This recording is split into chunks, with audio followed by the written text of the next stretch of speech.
everyone. This is Adam Mauser of Mish Men. Welcome to our podcast, another episode, and we just want to thank our listeners and viewers for tuning in each week, Tuesdays and Thursdays. Tuesdays for the podcast, Thursday for the YouTube. You may notice, if you're watching the video, that we're missing the other half. Dusty is not able to make it today, but the show must go on. We wanted to invite our guest several months ago. In fact, it was after like 2 episodes. I thought, well, let me reach out and see if we can get an interview. That would be great. And sure enough, Erica DeSpain, she's with us today. Welcome. Thank you. Thanks for having me. Yeah, we're happy to have you. She agreed to come on, but her schedule's tight, and I didn't want to reschedule and lose the chance to interview you. So the show must go on, and we'll just continue to march without Dusty. Dusty will be back with us next episode. Awesome. So again, thank you for showing up, for agreeing to meet with us and find out a little more about you and your business, All Things Madison. I'm a tell-all. I warn you. Okay, good. Do your listeners know I'm kind of a big mouth. I like to talk, which is what's going to make this so much fun. And I'm excited to learn more about what you guys are doing. And sure. Because this is a pretty new business too, right? And you guys are local, so all of those things fall Brand under new. My wheelhouse of interest for sure. So Well, great. I figured it would be an easy interview because I've seen your work. Yes. So what is All Things Madison? Good question. All Things Madison. I always encourage businesses to have an elevator pitch, but it's kind of hard for me. All Things Madison, in a nutshell, is an online digital platform that covers the city of Madison, according to Madison mailing addresses, via our website, social media, and email newsletter. We do have a few products and fun things that help encourage the local economy in Madison, but at our core, we are an online digital platform that advertises local businesses. Now, how did you get this idea for All Things Madison? I saw a hole in the market. Yeah. I have a background in journalism and blogging and speaking, and I love content creation and honestly just sharing the things that I love.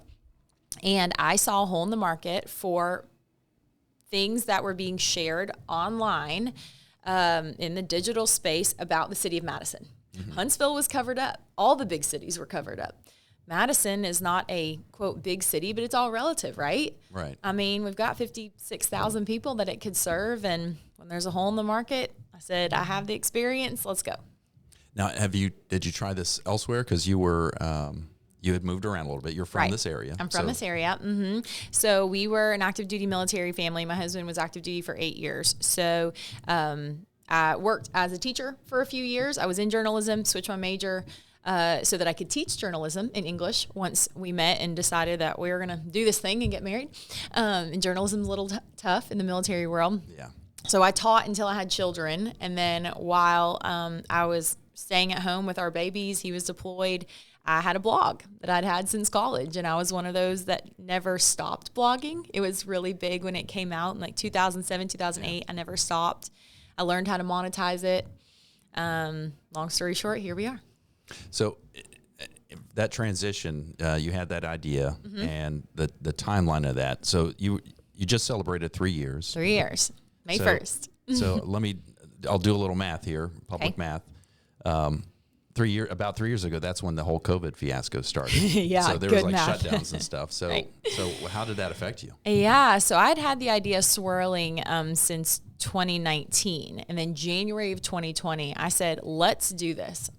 We knew that our family was complete. I was itching to get back to work, and I just had this idea swirling for about a year. So my husband and I sat down, we made a business plan, and we started putting the wheels in motion in January of 2020. Okay. We had most things done by March 6th of 2020. So I went ahead and launched our logo, launched all the things, sharing that on May 1st, 2020, we were going to have this big thing that was going to start serving the city, not knowing that exactly a week later, on March 13th, that was kind of the day that Huntsville shut down. Yeah. And that was hard. Yeah, I bet. But, on with the show. Right. And we used that first year to just build our credibility, not make a penny, but, try to keep businesses alive and showcase what we could do. So for social media marketing, Yeah. the barriers to entry are they're not as high as if you had a brick and mortar place that you're trying to advertise. Sure. So, but there are costs to that. To running the business, you mean? Yeah. Oh, a tremendous amount. A lot. People have no idea, neither did I. Yeah. I think with any business, the more money you make, the better you do, quote, better, successfully you do, the more you have to continue to maintain that excellence and pour back into your business. And so that's what we've had to continue to do and just level up in all the ways. And that costs money to do it well. And I think that's a little bit of the misconception, is that some of these online things aren't really businesses, but ooh, buddy, they are. They are. And it takes a lot of effort and to get your voice out there, to have people pay attention to you. Sure. Yeah. Right. And understand and consider us credible. Right. And voices of authority. That takes a lot of trust and doesn't happen overnight. Right. So Yeah, that's the big thing, is the trust. for sure. Because you can post all kinds of content, but is anyone going to pay attention to this? Right. And then actually, in the majority of my content, there's generally a call to action. So that's really important for our businesses, that the people who are following along understand, hey, there's a call to action. I could go attend this event. Hey, I could make this purchase. I could decide to shop this local business over the Amazon purchase. And will they do that? Is what's up for question, I guess. So the call to action you mentioned, that's not new, but how do you, because you want engagement, Sure. because that's how you draw more attention. Right. So what was the first step in that call to action? What do you do for calls to action for All Things Madison? Sure. So, generally it's not something that is black and white. Like at the bottom of a post, I don't say, so now go do this. Right. But I think there is an underlying call to action of, if you like the plants that we have purchased, if you like the experience that I've described, your call to action is go shop the local nursery over your Home Depot. Yeah. If you have enjoyed, if you enjoy air conditioning, baseball, socializing, and you don't like X, Y, or Z, your call to action is to buy the air-conditioned Stadium Club seats at the baseball game. Right. And so just sharing all of those things, and then I think people understand what they could do next with the information. Right. So So just kind of lead the horse to water. And then they make their own decisions, right? Right. So, Absolutely. yeah. So I reviewed your website. Okay. And you had 4 values that I enjoyed looking over. How'd you come up with those 4 values? Can you talk about those a little bit? I love that question. No one's asked me that. So that's a really good question. My core values were developed with my team member. So I have one full-time employee, Lauren. She's my director of operations, meaning I do all things content, and she keeps my head on straight with all the other things. And when she came into the business last August, she looked behind the scenes at, hey, I understand these are the things you value. I understand your mission and vision, but you actually have nothing official. A business should have those. And I thought, you're right. So over the next 5 months, she did a really good job of listening to me, talk about the things that I valued in the business, and where we wanted things to go and what our mission and vision actually were, instead of just what sounded cutesy. Mm-hmm. Right. And then over Christmas break, she developed those things and presented them to me. And I about had tears in my eyes when she presented them, because it was truly what I value in my heart for our business. Right. And they're all a little bit lengthy. Like I couldn't even spit all the things out because I am wordy, but we have them displayed on our website, mission, vision, values. And at the end of the day, our core is just to be incredibly authentic, very forthcoming, very transparent, and to just work really hard to put businesses first. Yeah. So, well, I'll just touch on each of the 4 real quick. Yeah. And if you've got any thoughts, but I really I like these a lot. Although I have a question about one. So Sure. the first one, every business has a story, and this is all centered around local. right. And because we're talking local, well, we're talking about local businesses. That means usually mom and dad, parents, this single guy, people that you could relate to that you normally work with. Yeah. That now they're trying to start up this new business, or they've had this business. and they have a story. And so focusing on that, it makes it personal. It's that personal connection that I think everyone values if you're going to do business with somebody. It makes it human. It humanizes that logo. Right. Absolutely. Honest reporting. You don't need to say much about that. That's a non-negotiable, but that I enjoy seeing it that you're broadcasting. Can I say something about that real quick? I actually get a little defensive about that one because I will have some people behind the scenes message me and say, "Hey, for real, did you really like that business? Or did you actually really like it?" And I always laugh, and I understand that question. It is no secret that we offer paid advertising opportunities. Sure. So I understand that people are like, she's being paid. Like she has to say that she loves it. However, it's a two-way street when I agree to partner with these businesses. I say no to probably 10% of the businesses that come to me. I can't get behind them. They can't get their act together. And if they can't get their act together when they're emailing with me, then they're probably not going to offer a great customer experience. Right. Which means I don't have a lot of good things to say about you. Right. And so I don't even exaggerate anything I say, because if you, Adam, go to then take my advice and go to that business, I hope you're going to have that exact same experience I described. And then you're more likely to trust me next time. Right. Which benefits our businesses. Right. So when I get my eyelashes extended. When you get your eyelashes done, Abby, that's for you. So, and you mentioned something there about 10% of the businesses. Is that decision made based off of just the quality of their business acumen, or is it like, Sam's taco truck? I tried their tacos. I can't stand Sam's tacos. Yeah. Is there any calling like that? And you don't have to go into details, but yeah, no, it's actually generally a customer service thing. Yeah. If they're just struggling to answer my questions, they can't tell me how someone completes their purchase. Oh, we want people to sign up for our event. We don't even have a place for them to sign up. They can just email us real quick. And it's like, no, they're not going to email you real quick. You need a landing page. You need something that makes you official and that's helpful to them when they're making their split-second decisions. Just certain things like that. Or if it takes 4 weeks to get a response, they reach out and then they send me back one quick sentence. They don't seem to really be engaged in this conversation anymore. Sure. I don't know. I've worked with over 300 businesses at this point. So I have a pretty good quick read on, are you going to serve the people that are following me well? Right. Or not? I'm kind of unapologetic about that. Yeah. Well, that's good. Is that good? Yeah, it's really good. Okay, good. I'm glad. I'm going to save the third one, which is the local impacts. Okay.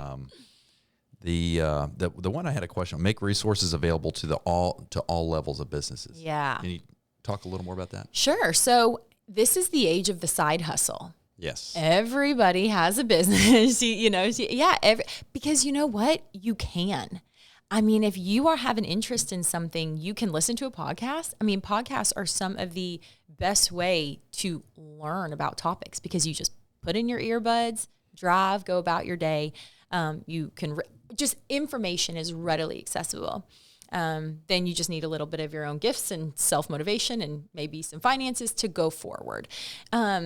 But generally it's sometimes one person, or you have all the way up to a big corporate chain. So we're talking people have a variety of budgets and a variety of things that they can do. So what we try to do is offer advertising opportunities that start really, really small, like $100, and we will split that into 4 payments for you. I mean, you want $25 a piece, and we'll spread it out over 4 months. We will make that happen for you. And so because it's small business to generally small business. And so, we had, I won't be too descriptive, but this one girl was so incredibly motivated to get her business off the ground. She had yet to make a penny, but she knew she wanted to start strong and start with real customers, not necessarily her family. And so we did. We took $100 payment, split it into 4 so that she could just make it work. Right. And we're just committed to that. Yeah. So. Are all your businesses direct customer, like business to customer type things, or do you have any B2B business to business experience? As far as how they find me to advertise? Yeah, just exposure. Do you have any clients that are, I'm advertising, let's say I'm I'm a voiceover guy and I want to have this voiceover business, but I'm not selling to a customer direct. Sure. I'm selling to another business, the skill that I have. Sure. Do you have any customers like that? Sure, absolutely. I mean, anyone who has something to offer and it is their business and it's something that is relevant to the community in some form or fashion, we will cover. I had someone come to me and he's really interested in doing just that. He creates marketing material and big blow-ups for events, but his customer is other businesses. Yeah. But you know what? We have hundreds of business owners in Madison, and 40+% of my audience isn't in Madison. You're right. So absolutely, if they want to go with my method of advertising, then let's go. Okay. The reason I ask, and it dawned on me, because you said everyone's got a side hustle. My side hustle is not only this, but I'm trying to get into voiceover work. So You would do very well at that. Well, thank I was actually thinking that you had a good podcast voice, because not everyone does. I appreciate that. So I've been doing some recording. I made a commercial for the gym, Cool. for social media. So I'm trying to dabble in that, but then I've got this day job where I actually earn money. It kind of gets in the way of my side hustle. Yeah. So for the voiceover business, what we would do is, hey, there's a guy in Madison. Here's what he does. And if that is relevant to you, or if you know someone that it's relevant for, here's the content. And then there's that subconscious call to action. Right. Absolutely.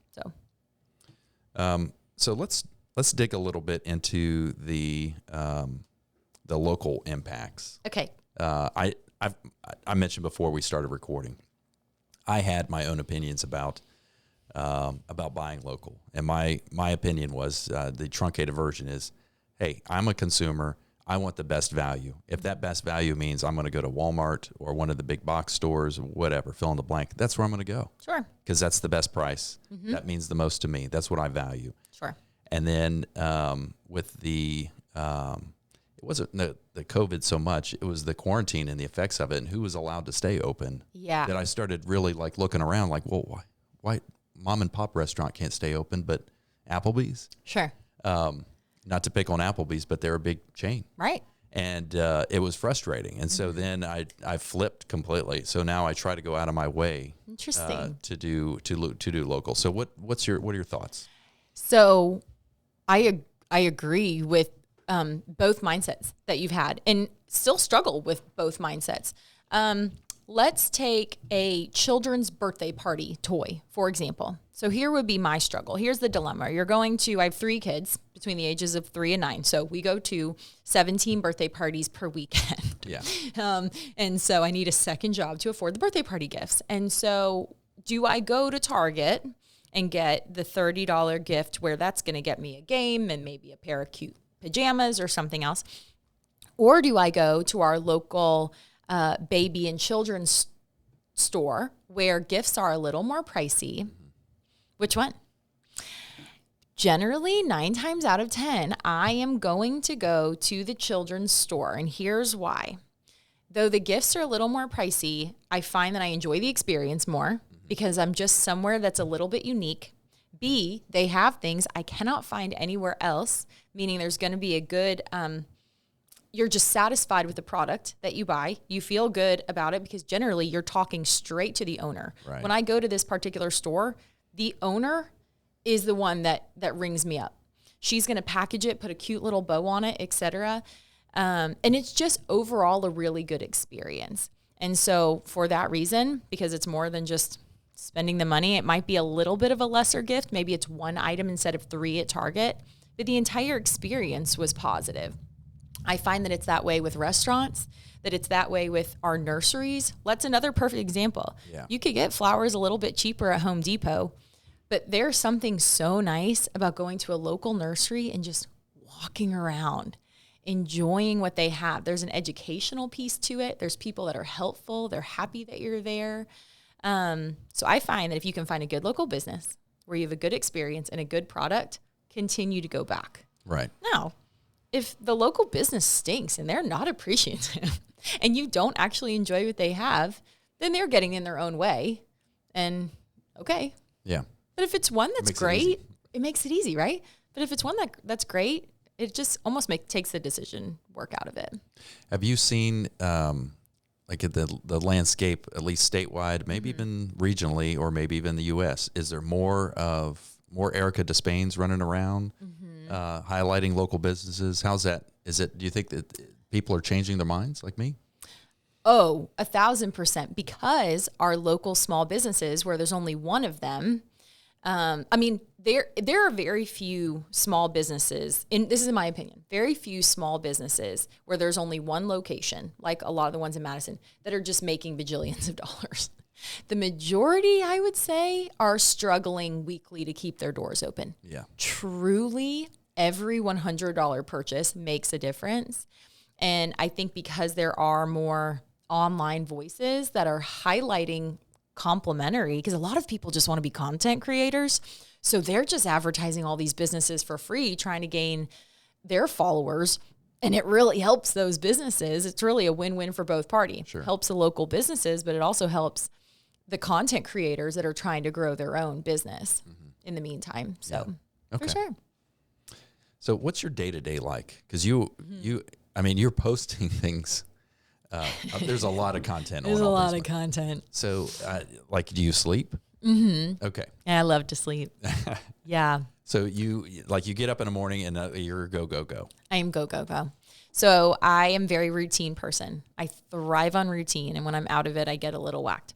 So I wake up at 4:25 and I go to the gym every morning. That's like my happy place. It's just very, very good for mental health and routine. Yeah. I take care of my kids in the morning. All three of them get off to school by 7:30, and then my work hours are 7:30 to 2:30.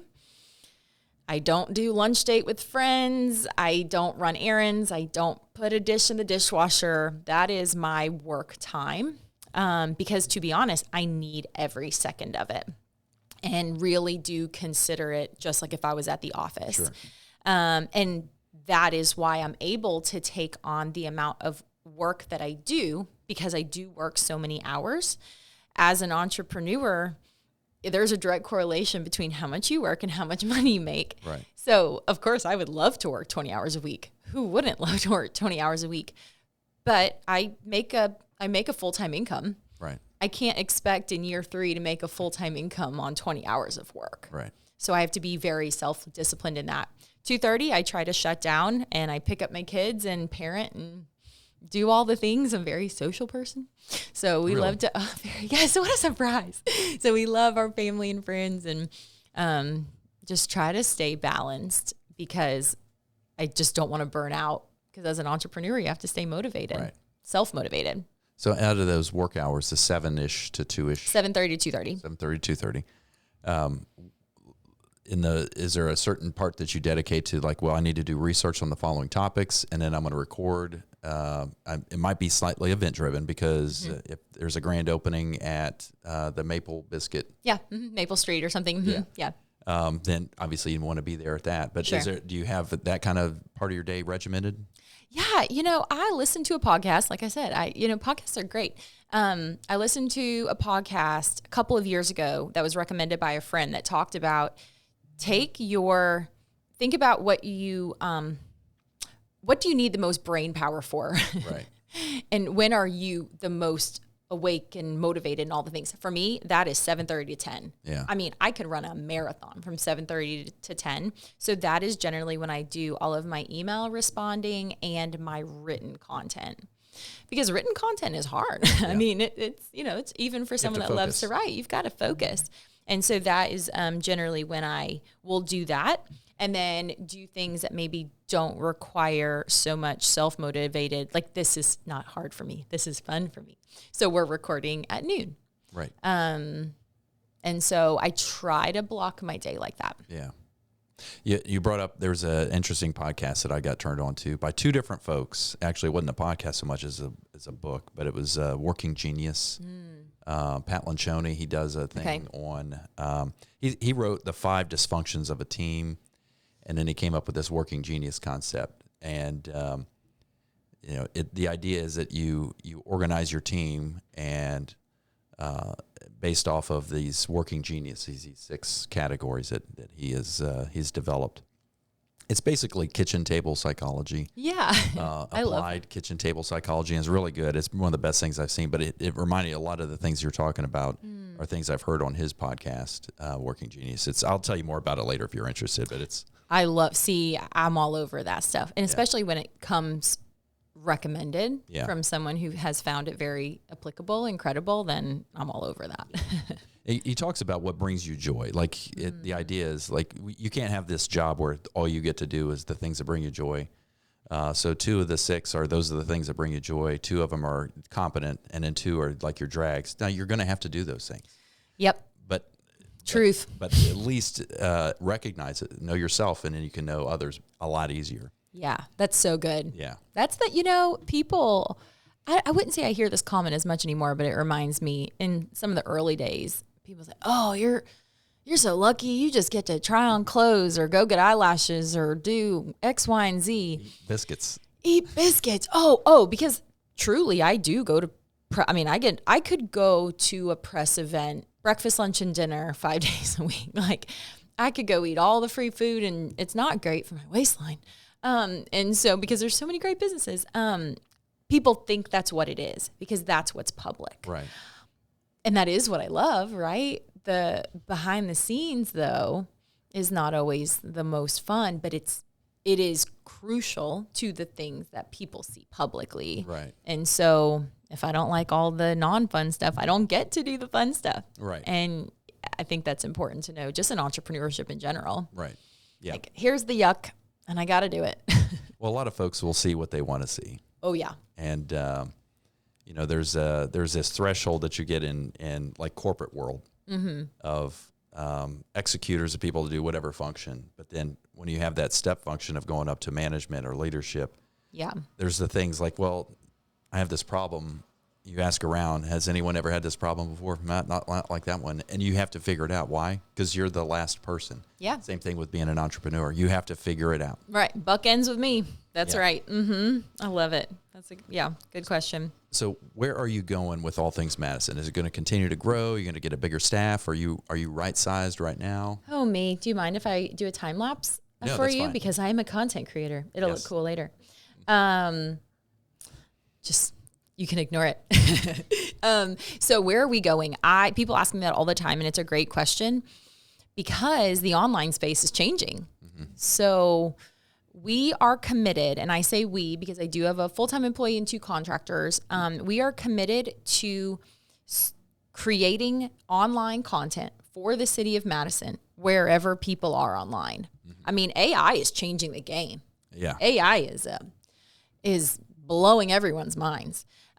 There is always going to be need for the internet. There is always going to be social media. Everything is online, and it will continue to be, at least for as long as we're all alive. Right. So how are people finding their information about our community? I want to be there, which just requires a lot of reading and research and being just very aware of my own behaviors and how I'm getting information and then what I'm doing with it and then creating it. Right. I would love to hire 4 people tomorrow. There's a lot of parts of my job that I don't want to do anymore. But it's a chicken or an egg situation. Where do you go ahead and I give up my income to hire other people who will then make money, and then I have the team and they're making money, and then I can start paying myself again? Or do I just give up half of my income and hire? What do you do? Right. And that's a common. And there's risks in all those decisions. Yeah, it's hard to be very conservative and risk taking and be a business owner. Yeah. But I do think there's educated risks though. Some people take risks too far. Like, well, it's a risk. I'm just going to do it. Well, just recognizing what that risk is. Right. Yeah. And it's like, well, but hold on, think about it for a second. Like, maybe it's not a good idea. So we'll see. Yeah. Yeah. But this is it for me. I don't foresee myself doing anything else for a while. Yeah. Okay. So what what are some things that have been total surprises for you in the community? Some kind of thing like, hey, I had no idea this was going on. I didn't know we had this in Madison or in the area. And any surprises like that? Everything. I am influenced by my own content every single day. I guess I'll start with, I wondered if there would even be enough content for me to do this longer than 6 months. Yeah. So about 3 months before we launched, I was like, hey, Mom, my parents live in Madison, and I said, will you just drive me around? And as we pass a business, I'm just going to look them up on Instagram real quick. We got about a half mile, and I realized I can't look all these up on Instagram. I'll just start writing them down. Well, then we're passing so many, I couldn't write them down. Then we're trying to do chicken scratch. I mean, there are so many things happening in a small town that I realized quickly there's always going to be a storyline of some kind. And it's not just businesses. We cover events and just awesome people. That's really, if I could make a living just writing about people who are amazing and don't get their stories told, that's what I'm going to get there at some point. That's what I'm going to do. I'm going to figure out a way to do that because that's my heartbeat. But I really am influenced by my own content. As soon as I figure out what you do and I learn about all the things, then I'm usually the first person to make the purchase. Yeah. So. Okay. We talked a little bit about the small business and the long-term goals. Is there any concern that you have or any competition that you might have? Because, I mean, great question. There's a lot of online content creators. There's a low barrier to entry. Someone might see your success and they're like, hey, this is easy. All I got to do is run around and eat food and put on dresses and get That's lashes. all you do. Yeah, sure. Get eyelashes. So how do you differentiate yourself from any content creator, anyone similar to you? Yeah. So from the beginning, I went into it knowing, because I did not start doing this till 2020. Right. I mean, there were local content creators there weren't a lot of like suburban ones, but I mean, big cities, this was not a new thing. Sure. And so for me, the way I look at, quote, competition is that if people are going to figure out how hard it is. That if you want to turn it from a hobby into a side hustle, it's hard. And if you want to go from side hustle to your actual job, it's really hard and really expensive. So if you have the gumption to do it, then you're going to do it and you're going to do it well. But we're not going to be doing the exact same thing because I have my own voice. I have my own way I do things. And that person is too. And I think people, as far as followers go, if someone follows me on social media and they also follow someone else that does something similar, that doesn't mean they dislike me. That's kind of the beauty of this industry with your competition. You can follow both of us and support both of us. It's not like a furniture store where who are they going to buy the couch from? The only differentiator with competition-wise is for businesses. Who are they going to reach out to? Right. But I think even there, content creators have different styles.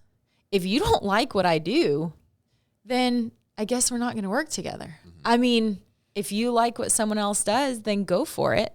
And that's kind of just the way I look at it. Yeah. So, which is a good, like, peaceful place to be. Yeah. And I mean, similar with podcasts, like people can listen to 2 podcasts and like support both. Right.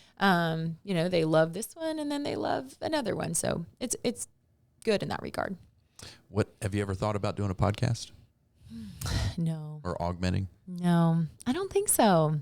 I'm not trying to push you into it. Oh, sure. Yeah, no, it's a great question. I've been asked that before. I think it would be fun because I love asking people questions and learning all their stories. However, I think it would probably be super far down on the level of interest that I would. And I also recognize it's a lot of work. It is. It's a lot more than just sitting down with the mic. So. Right. Mm-hmm. There's a certain amount of research and that sort of thing. Where can people find you? So our website is our bread and butter, allthingsmadison.com. That's the house. That's where you can find all the things and easily searchable. Social media, super active on Facebook and Instagram. But I do want to hire someone that will be able to manage LinkedIn, Twitter, TikTok, YouTube. that is the next hire. The Yeah. next hire is someone that is going to be doing my newsletter, all of those things, someone that's helping me. I'm always going to be the one doing the content, but that's someone that's helping me develop and produce and post the content. Someone who is writing roundup articles and all the things, at least a rough draft of them. Right. And so that's really the next thing, because again, there's this level of commitment that wherever people are, I want to be. And Twitter's having a resurgence. Yeah, it is. YouTube is not dying. TikTok, I don't know what to say about TikTok. Yeah. It's just a thing. I don't know. Abby, I don't know. You might be more on the TikTok thing. And then LinkedIn, I guess I just better be there. Yeah. I don't know. That's the way I look at it. But you know what? Our email newsletter is also a bread and butter. We will scour that thing. So I suggest signing up for my email newsletter. Nothing spammy. We send one every single Friday morning with consistency. We do not miss. And we have a 51+% open rate on that sucker. We're super happy about that. So, so I saw that, the email newsletter, and I don't like email. I get a ton of email. I'm sure you're in the same boat. Yes. But you said something that it's not spammy. Mm-hmm. And so that's like my differentiator. If there is any possibility of spam, then I am just not interested, because you can never seem to be able to turn it off. Right. They just find another way to, this other person, even though you unsubscribe. So, so I'm going to sign up. You should sign up. Yeah. It really comes back to, I will open a lot of emails and monitor my own thoughts. Yeah. Why did I skim through this? Why did I delete it? Why did I literally give it a quick scroll but not read? Why did I click? And then I asked my team member the same thing about various emails she gets. At the end of the day, we want that email to not be just funsy or cute or just part of someone's Friday morning routine. We want them to open it and see something that is useful. Yeah. And if there is nothing useful for them that week, then they got a nice upbeat letter from yours truly. Yeah. And they can go about their day. So I asked about any surprises, and you said, they're every day, all the business surprises. Is there any other gym? Let's say there's somebody that wants to do something in the Madison area that not that many people know about. Because I've lived here. I retired from the Army about 12 years ago. Oh, you're an Army guy. I am an Army guy. I did about 20 some years and retired. Very cool. We'll have to chat about that. We love this place. Yeah. And a friend of mine, Gina, hopefully she's listening. Hey, Gina. She's part of Leadership Huntsville, if you're familiar with Sure. that. Mm-hmm. She was looking for ideas of things to do in here because she's planning a group event for them. Sure. And she asked me, is there anything new and interesting that maybe not everybody knows about? So is there anything like that? And not to put you on the spot. Yeah. So event-wise? Event or just a place to visit that, You that's know, unique. The first thing that comes to my mind is we have this sweet virtual reality center, and it is on Highway 72. It's called Your Altered Reality, and it is owned. I am all in with Suzanne, the owner over there. Yeah. It is affordable. My family can go in and escape to this virtual reality situation. She has so many games, and it's fun for my 7-year-old daughter and my 35-year-old husband. I mean, we have a ball in that place. So for a group setting to go in and play virtual reality, I think that's so much fun. We also have really cool swing dance options. That's the other cool thing about Madison is a lot of people just want to share their gifts and talents for free with you. And so we have swing dance options. That would be cool for a group. We also have this amazing girl, Lauren Williams, that moved here from LA early in the pandemic. She owns Tennessee Valley School for Performing Arts. She does adult classes where she'll teach you how to speak, how to do theater, how in a fun way. I have a daughter that has, she needs some speech therapy. She has a brain thing with speech. So she just needs therapy, but she's graduated from therapy. So like, what else can we do for her speech wise? Yeah. So we've hooked her up with the theater girl. That's neat. Right, which is really, really neat. I mean, we just have these incredible resources right here. Yeah. And she lives 2 minutes from my home. Wow. So great that we don't have to run all the way to South Huntsville, right? And when you know about things that are right there, and it supports her at the same time. Sure. Yeah. So super cool. So what questions do you have? Any? Oh, gosh. Put me on the spot here. If you don't have one, don't worry about it. I just wanted to leave it open in case you did have a question. I know. Well, I have lots of questions as a male resident in Madison and consumer sometimes of All Things Madison content, what ideas do you have for content, or what is something that you think would serve you better? Because I don't want it to be female focused, and I like that I have 20% male audience, but I want to keep that and grow that, and for the audience of men to know that it is for them, even if you don't get eyelashes. Right. So what do you think? Who said I'm not getting? I mean, you can. They would take your money. Maybe the thing that you did with the baseball, plan a date night. Yeah.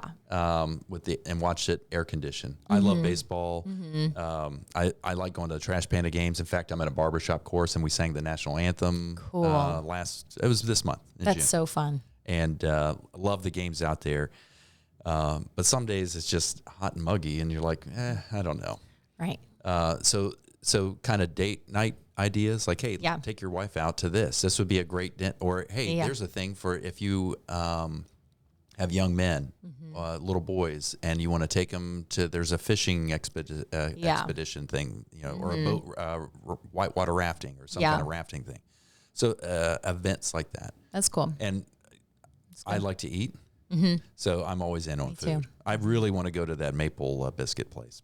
So we went on Father's Day and we had to get there at 7:30 in the morning. Yeah. I was like, kids, set your alarms for 6 on a Sunday because we're going at 7:30. As far as podcasting goes, there's probably a lot of reasons that you love doing this podcast. As someone who enjoys speaking on podcasts and consuming them, what do you, and I assume you do as well, you enjoy listening to them. What are a couple of things that you really love about having your own podcast? So with respect to the podcast, I don't listen to local radio much anymore. Okay. I'm almost exclusively listening to podcasts. And it's not the local radio aspect so much as just the beat of the news updates, just done with it. Okay. But I like informational podcasts. And we strive to do that with ours. Dusty, he approached me. So he and two of his other friends started Reaching for the Bars podcast. Okay. And we are underneath that family, RFTB podcast. Okay. And he asked me last year if I would be interested in doing this. And at the time I was like, nah, I'm just not interested. I have too many things going on. I've got this new job I just started, et cetera, et cetera. And there are a number of things that happened, one of which was this possibility of doing voiceover work. And I thought, well, that would be a great way to get exposure because you have to have exposure across the board. And also I have something to say. And so there are certain things that, we're going down a particular path that I'm introducing these topics like logic and economics and those sorts of things. And a friend of ours asked one of my other daughters, I have 7 kids total. No way. 7. How did I not know that? Super cool. So oldest will be 30 in July. Cool. At the end of the month. And what's the makeup of girls and boys? Oldest and youngest are boys. Okay. Andrew will be 30 in July. Joshua he just turned 11. Cool. And 5 girls in between. Yes. Get out. That is so cool. Abby is the second girl, so third child, second girl born.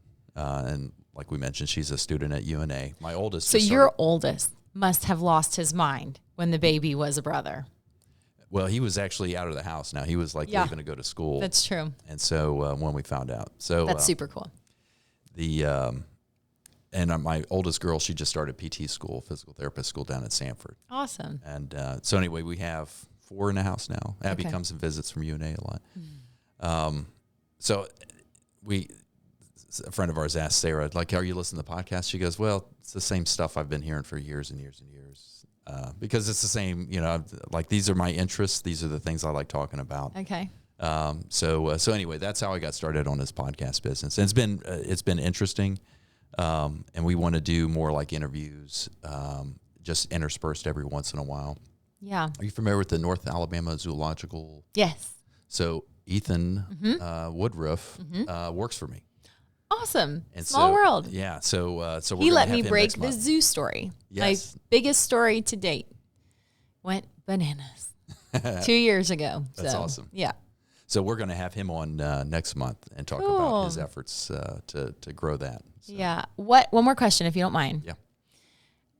There's a lot of people that want to start a podcast because they have things to say or there's a topic they care about and maybe they think it's easier than writing or content creation. So they want to do a podcast.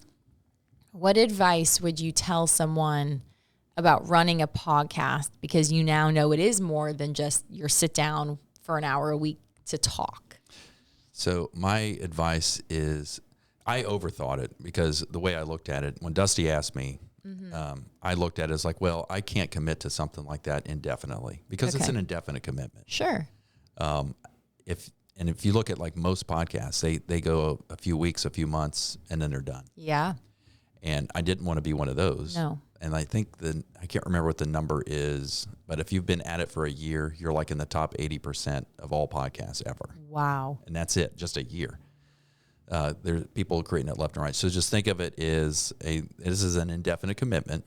So you better be ready for those days when, things are going on and you have to have some content to talk about.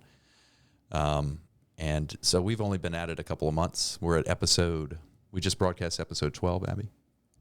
And then, so we're still new. We just once a week, but our thing is like, it's a drumbeat every week. Yes. So people count on the same day. Consistency. Yes. Otherwise, Consistency is you'll lose out. king. Yes. It's king. And it's also a separator. Yeah. There is a level of discipline to being consistent. And when you have that discipline with, having this every week, there's probably consistency in other things you do and you're disciplined. So, and you just have probably a drive for excellence, I would say. So Some would say. Abby smiles. I love it. Yeah, that's cool. Very good. That's good advice. Well, anything else? Roll Tide. Okay. Roll Tide. They're going to edit that one out. We appreciate you coming on. I really do. It was a shot in the dark when I asked and you said yes, and I was like, all right, I didn't even now have what? to think about it. Yeah, of course. So Dusty and I, on behalf of Dusty, I really appreciate you coming on, taking time, and hopefully you got something out of this. For sure. Exposure to a segment of the audience that might not have heard about you. Yeah. And so we'll make sure we post all this on our social media, YouTube, and wherever you can get your podcasts. Dusty will be back with us next week. We're going to record a couple more episodes, and I think that's it. Thanks for your time. Cool. Thanks for having me. All right. Good day, everybody.